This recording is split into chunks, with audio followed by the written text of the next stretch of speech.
আসসালামু আলাইকুম। স্বাগত জানাচ্ছি আন্তর্জাতিক সংবাদের শুরুতে থাকছে সংবাদ শিরোনাম। ইয়েমেনের হুতি বিদ্রোহীদের কর্মকাণ্ড প্রায়োরি অজানা নয়। হুতিরা তাদের নিজ এলাকা থেকে বিদেশি শক্তিকে বিতাড়িত করতে শুরু থেকেই বদ্ধপরিকর। আর বিদেশি শক্তি বলতে যে আসলে কাদেরকে বোঝানো হয় তা সবারই এখন জানা। সাম্রাজ্যবাদী শক্তি এবং ইসরায়েলি দখলদার সরকারের প্রধান মিত্র মার্কিন যুক্তরাষ্ট্রের বিরুদ্ধে মূলত বিদ্রোহ হুতি বিদ্রোহীদের। সম্প্রতি গত সোমবার ইয়েমেনের হুতি বিদ্রোহীরা এক মিসাইল হামলা চালিয়েছে সাম্রাজ্যবাদী মার্কিন যুক্তরাষ্ট্রের বিরুদ্ধে।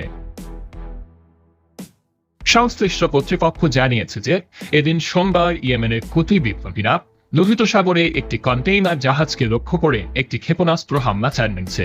এই গুরুত্বপূর্ণ সামুদ্রিক রুটে আন্তর্জাতিক শিপিং এর বিরুদ্ধে এটি আপাতত হুতিদের অভিযানের সর্বশেষ ঘটনা।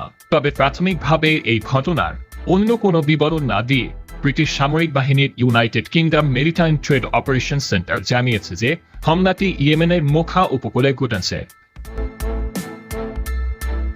তবে সেন্টফর্ম একটি বিবৃতিতে বলেছে 29 এপ্রিল সকাল 10টা থেকে বিকেল 5টা 20 মিনিটের মধ্যে ইরান সমর্থিত হুতি সন্ত্রাসীরা 3টি জাহাজে বিধ্বংসী ব্যালিস্টিক ক্ষেপণাস্ত্র এবং 3টি ইউএভি ইয়েমেন থেকে লোহিত সাগরের এমভি সাইক্লেক্সের দিকে নিক্ষেপ করে।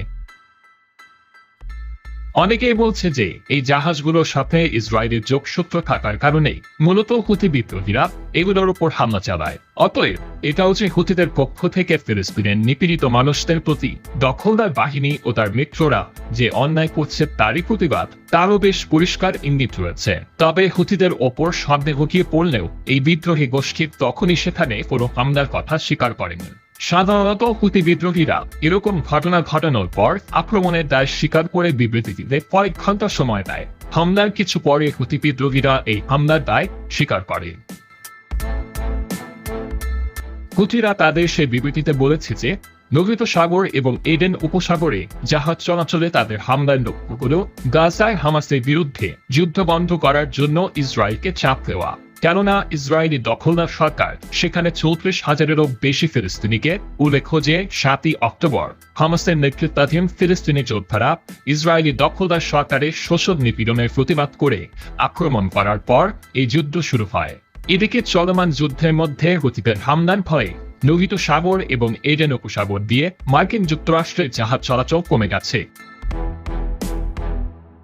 ইউএস মেরিটাইম অ্যাডমিনিস্ট্রেশনের তথ্য অনুসারে গত নভেম্বর থেকে হুতিরা 50টিরও বেশি জাহাজে আক্রমণ শুরু করেছে। এসব জাহাজের মধ্যে তারা ইতিমধ্যে একটি জাহাজ জব্দ করেছে এবং আরও একটি জাহাজ ধ্বংস করেছে।